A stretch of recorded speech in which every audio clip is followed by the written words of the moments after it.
자, 객관적으로 이번 대선에 대해서 벌어지고 있는 현 상황을 한번 보겠습니다. 지금 대한민국의 언론, 또 더 나아가서 재벌, 그리고 대한민국의 관료, 그리고 상류층들은 문재인이 될 거라고 다 보고 있습니다. 이것은 부인할 수 없고요. 사실상 민주당의 내부 경선도 뭐 세 가지 절차를 거쳐서 권역별로 뽑는다 하지만은 형식적인 절차에 불과하다고 보고, 이미 준비된 어떤 힘이나 그리고 당 내부에 작용하는 파워나 룰을 정하는 과정까지도 전부 문재인 후보 측이 장악을 했다고 보고 있습니다. 당에 선거관리위원회가 있겠지만은 문재인 후보가 되게 하기 위해서 저는 둘러리를 서주는 기구다라고 생각을 하고 있습니다.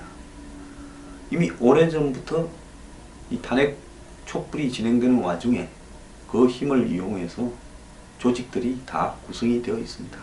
그렇지 않았다 하더라도 친노 친문의 조직력을 나머지 사람들이 당에 내릴 수도 없었을 겁니다. 당의 비주류는 국민의당을 만들어서 탈당해 나가고, 이제 소수 비주류가 범친문의 당 장악 그리고 문재인을 대통령으로 만들기 위한 부분에 저항을 할 이유가 없죠.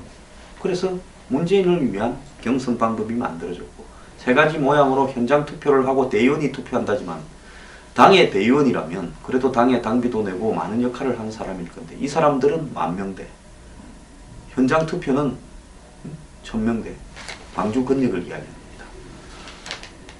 ARS는 22만 명대. 그렇다면 결국 ARS가 결정을 해버리는 거고, 딴 데도 다 그렇습니다. 그러면 ARS에 신청을 할 사람을, 저절로 신청한 사람은 그 중에 몇 명이겠습니까? 몇 프로겠습니까?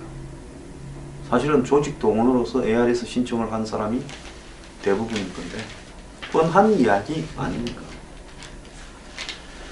자, 이런 뭐 뻔한 이야기에 대해서 남은 진행될 절차들을 갖다가 별로 기대하는, 변화가 있을 거라고 기대하는 사람은 없습니다. 그래서 문재인은 민주당 후보가 될 것이고, 후보가 되고 나면 대통령은 따놓은 당상이다 생각을 할 겁니다. 사실 비호감도도 높고 싫어하는 국민들도 굉장히 많고, 안보나 과거 친노의 어두운 부분을 생각을 해서 지적하는 사람도 많고, 또 개인의 여러가지 검증 부분에서도 지적하는 사람도 많습니다. 그럼에도 불구하고 박근혜 전 대통령이 어지러 놓은 효과가 너무 많기 때문에 이걸 지금 저지하기가 벅차고요. 그것은 자유한국당이나 바른정당에서 누구 하나 내서 문재인을 꺾는다는 것이 거의 불가능하고요.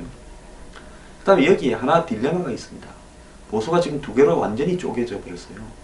보수를 표방하던 사람들 중에서 상식적인 보수라고 생각하는 사람들은 박근혜 전 대통령이 저질러 놓은 이 사태를 이해하지 못하고, 그 부분을 옹호하는 사람들로 가득 차 있는 자유한국당을 지지하지도 못하고, 그 부분 때문에 갈랐었다라는 바른정당이 지금 그렇다고 그 대안이 될 거라고도 별로 생각하지 않으면서, 자유한국당과 바른정당의 차별성조차도 이해하지 못하면서 아예 그냥 이번 대선을 비터놓는 입장으로 가고 있거나 보수의 환멸을 느끼는 입장으로 가고 있다는 겁니다. 이 부분을 간과해서는 안 됩니다. 보수의 저는 절반이 그러하다고 보고 있습니다. 나머지 절반은, 그 중에 반쯤은 열렬하게 아직도 박 전 대통령이 억울하다고 생각을 할 거고, 그러니까 전체로 보면 반의 반인 전체 보수의 25%가 그렇더라고요. 나머지 25%는 못마땅하지만 그렇다고 어쩌겠냐, 힘을 모아야지, 이런 수준일 겁니다. 그래서 이번 대선에 그렇다고 자유한국당이나 바른정당이 박근혜 시대를 반성하고 처절하게 청산하지도 못했고, 그렇다고 대통령이 되겠다고 놓은 두 당의 사실상 유력한 후보들이 이런 부분을 뛰어넘을 만큼의 지지를 받을 수 있는 뭔가 쇄신하고 비전을 보여주는 모습이나 능력이 있다고도 별 생각하지 않습니다. 자, 여기에 또 안철수라는 존재가 있습니다. 자, 지난 총선 때 자기의 당을 만들고 호남의 지지를 자기 쪽으로 몰고 와서 38석의 국민의당이 됐습니다. 그러면서 지난 대선 과정에서 정치판에 노회한 정치판에 또 재벌들한테 휘둘리다가, 제가 재벌들한테 휘둘리다는 건 안철수 의원이 직접 휘둘린 게 아니라 재벌들이 안 의원을 바라보면서 간접적으로 영향력을 행사한 부분이 있다라고 말하는 겁니다. 휘둘리다가 결국은 무슨 경선을 해서 밀어준 것도 아니고 나눠먹기로 한 것도 아니고 죽도 밥도 아니게 갑자기 기자회견에서 쑥 들어가 버렸습니다. 그거 정말 이해가지 않는 행동이지 않습니까? 저는 그것도 미스터리 중에 하나라고 생각합니다. 지난 2012년 대선 때 안철수가 그때 11월 얼마입니까? 23일쯤 됐습니까? 갑자기 쑥 들어가 버리는 거예요. 자, 그때 왜 갑자기 들어갔을까 하는 부분은 저는 안철수 후보가 해명을 해야 될 문제라고 생각합니다. 아무리 좋게 이야기하더라도 갑자기 들어갔으면 문을 돕든가, 문을 또 열흘이 지났어야 도왔고, 마지못해서 돕다가 또 개표하는 날 공항에서 출구조사 보고 미국으로 가버렸습니다. 참 이해 안 가는 일이 벌어졌죠. 어쨌거나 그 이후에 이분은 자기가 보유한 주식을 팔지 않고, 뭐 절반은 재단에 기부했다지만 재단도 뭐 엄격하게 보면 자신의 영향력 아래 있지 않겠습니까? 그러면서 그대로 대선에 나왔고 지금 주식은 초상종가를 기록하고 있습니다. 그 주식 가격이 보여주는 바는 당분간은 영향력을 좀 행사할 거다, 이래 보는 거죠. 자, 그래서 안철수 후보는 지금 자신으로 단일화가 되면, 문재인하고 1대1로 붙으면 친노 친문을 싫어하는 사람들의 표를 결집해서 자기가 될 수 있다. 실제 뭐 여러 여론조사에서도 오차 범위 안에 있다. 1대1로 붙으면 4, 5% 차이다. 해볼만 하다. 맞는 이야기일 수 있습니다. 요즘 주먹을 쥐고 소몰이 창법을 하고 단디 하겠습니다, 야물딱지게 이런 사투리도 쓰고 연설하는 톤도 달라지고 오늘부터 형님으로 모시겠다, 도와줘서 고맙다 해가지고 정치에 그야말로 남들은 입문할 때부터 배우는 테크닉을 정치 지금 들어온 지가 5년이 넘는데도 잘 안 되다가 이제는 다 비었답니다. 그래서 그때하고는 좀 많이 달라졌다. 그래서 본인으로 단일화 안 한다, 끝까지 간다 이야기를 하고 있습니다. 자, 그러면 본인이 단일화 안 한다 말은 자기를 밀어주면 그거는 좋고, 자기가 양보할 그런 반문연대는 꿈에도 생각을 해본 적이 없다, 지금 이런 이야기를 하고 있습니다. 그 자기 밀어달라 이야기입니다. 그런데 정치판에 한번 생각을 해보십시오. 상식적으로 자유한국당이나 바른정당이 문재인한테 정권 넘겨줬다가 제1야당이 되어서 또 선거 끝나면요, 저 두 당 합당합니다. 바른정당하고 이 자유한국당이 합당 안 할 것 같습니까? 합당한다니까요. 야당이 되면요. 그래갖고 또 숫자가 130석 가까운 야당이 또 될 겁니다.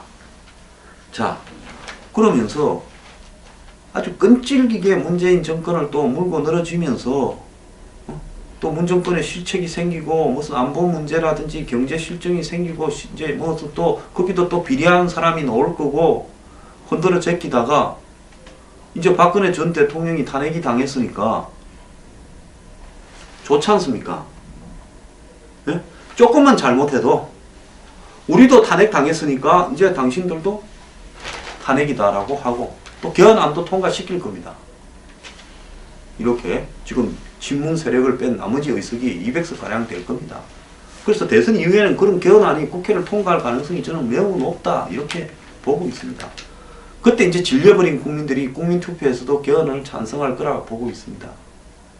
자, 그런 부분이기 때문에 차라리 야당이 낫지 뭘 하고 안철수 좋은 일 시켜주겠냐. 안철수나 문재인이나 지지 기반은 호남인데 우리는 영남이 기반인데, 그래 한번 또 해보자, 야당 좀 하지 하다가 보면 시원찮으면 중간에 끌어내라 버리거나 개헌해버리고, 그렇게 생각 안 하겠습니까?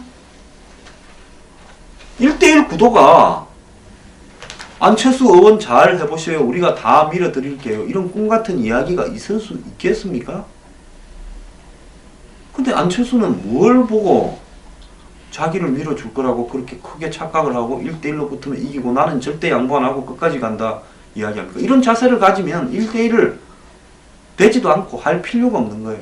그리고 제가 누누이 이야기하지 않았습니까? 안보 문제는 어떻게 할 거냐. 아니, 최근에 우클릭 했다지만 당신도 얼마 전까지는 좌클릭해서 안보 문제에 지난 2012년 대선 때 뭐라 했습니까? 안보는 보수, 경제는 진보를 하다가 어느 순간부터 국민의당 만들면서 이 호남표 얻으려고 지난 총선에서 어떻게 했어요?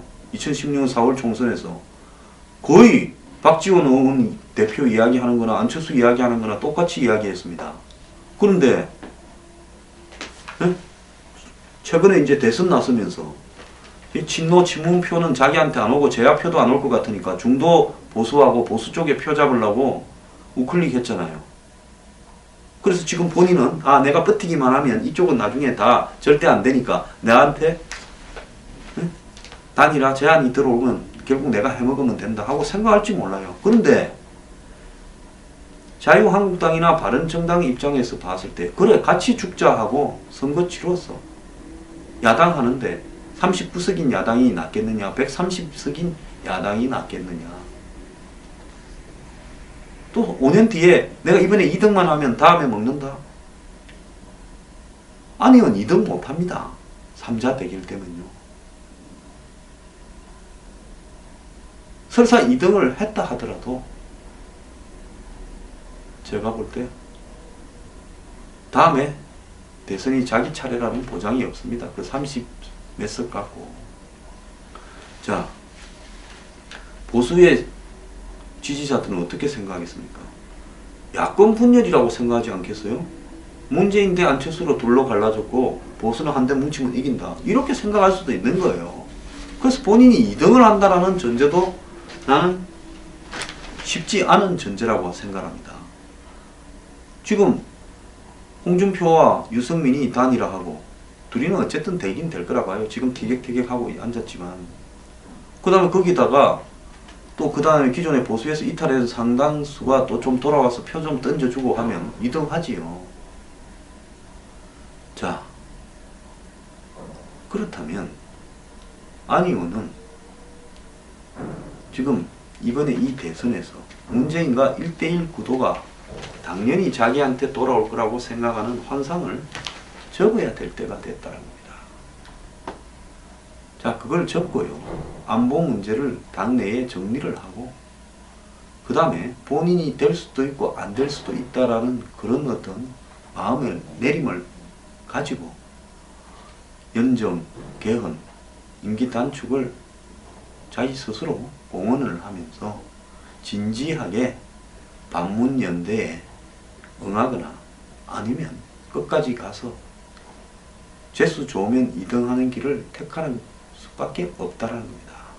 누구 정치판에 제가 보니까 순순히 누구를 밀어주는 것도 제가 보지 못했습니다. 그럴 이유가 없지요. 착각에서 깨어나기를 바랍니다. 자유한국당, 과거 구새누리당 저 사람들요. 지금 대선은 패배했다고 생각하고 대선 이후의 당권과 자기 총선의 공천을 생각하고 있지. 이제 오늘 새벽으로서 박근혜는 장사를 치렀습니다. 홍준표는 초상집 상주 이야기를 했잖아요. 그래서 이제 초상집에 상주 치른 다음에 상주를 가지고 집안에 상속권을 갖다가 망한 집에 어떻게 나눠 먹을 건가 지분 상속권 싸움을 하지.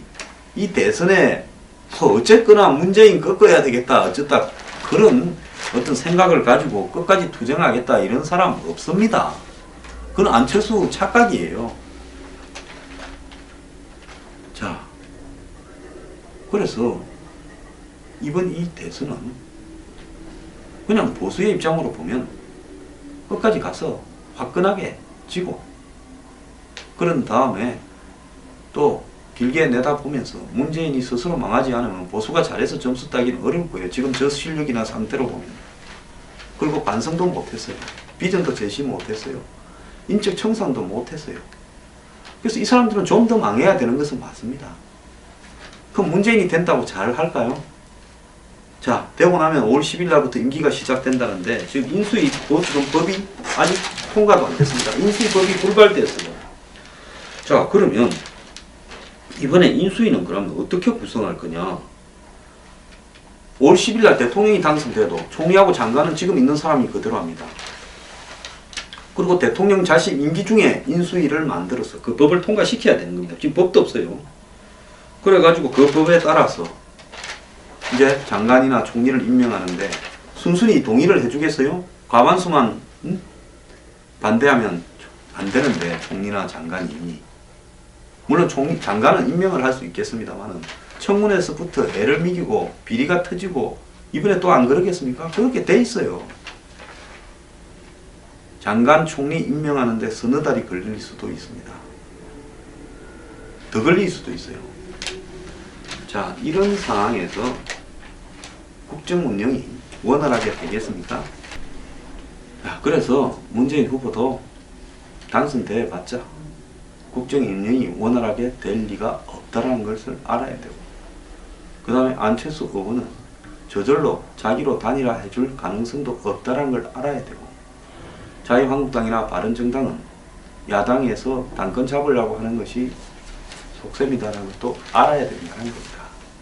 이 모든 걸 자기 실체를 알아야 앞으로 이 부딪힐 일들이 덜 불행할 건데, 국민들만 이 정치판의 싸움에 한마디로 시원찮은 여주인 쫓아내고 그 집 구석 차지하겠다고 달라들었지, 앞으로 일을 제대로 풀어나갈 능력은 없는 사람들이 안보위기, 경제위기 속에서 아마 괜히 정권 잡았어 하면서 시급할 날이 올 겁니다.